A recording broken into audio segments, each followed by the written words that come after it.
नमस्ते। वियतनाम विश्व का एक छोटा सा देश है जिसने अमेरिका जैसे शक्तिशाली देश को झुका दिया था। लगभग 20 वर्षों के लंबे युद्ध के बाद आखिरकार जनवरी 1973 में अमेरिका को मजबूरन वियतनाम से शांति संधि करनी पड़ी। इस संधि के साथ ही अमेरिका और वियतनाम के बीच में युद्ध का अंत हो गया।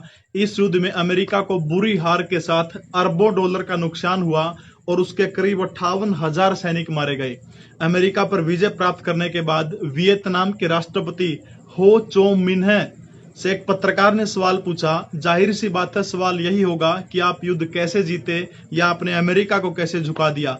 इस प्रश्न का उत्तर सुनकर आप हैरान रह जाएंगे, आपका सीना भी गर्व से भर जाएगा।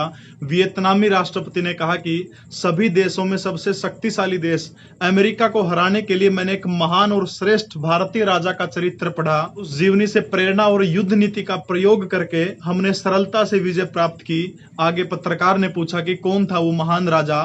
दोस्तों, उस महान राजा का नाम सुनकर आपका सीना गर्व से चौड़ा हो जाएगा। वियतनाम के राष्ट्रपति हो चो मिन्ह ने खड़े होकर जवाब दिया। वो भारत के राजस्थान के मेवाड़ के महाराणा प्रताप सिंह थे। महाराणा प्रताप का नाम लेते समय उनकी आंखों में वीरता भरी चमक थी। उन्होंने आगे कहा कि अगर ऐसे राजा ने हमारे देश में जन्म लिया होता तो पूरे विश्व पर शासन किया होता। कुछ वर्षों के बाद वियतनाम के राष्ट्रपति की मृत्यु हो जाती है। आपको जानकर ताज्जुब होगा कि उसने अपनी समाधि पर यह लिखवाया कि यह महाराणा प्रताप के शिष्य की समाधि है।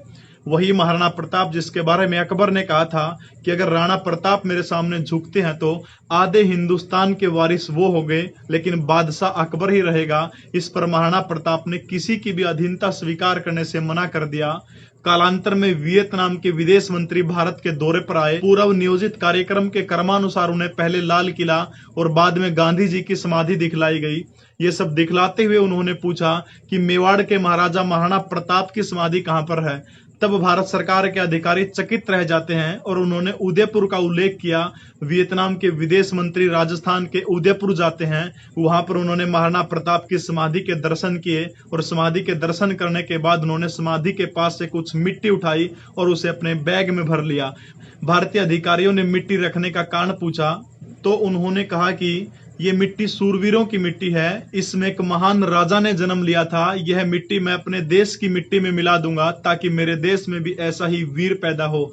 दुर्भाग्य मेरे देश का यह है कि इस देश के अंदर जितने भी परीक्षाएं होती हैं उन परीक्षाओं में प्रश्न आता है कि हल्दी घाटी के युद्ध में विजय किसकी हुई थी, तो झूठा इतिहास पढ़ा जाता, कहा जाता अकबर की विजय हुई थी, लेकिन वास्तव में इस युद्ध के अंदर महाराणा प्रताप की विजय हुई थी।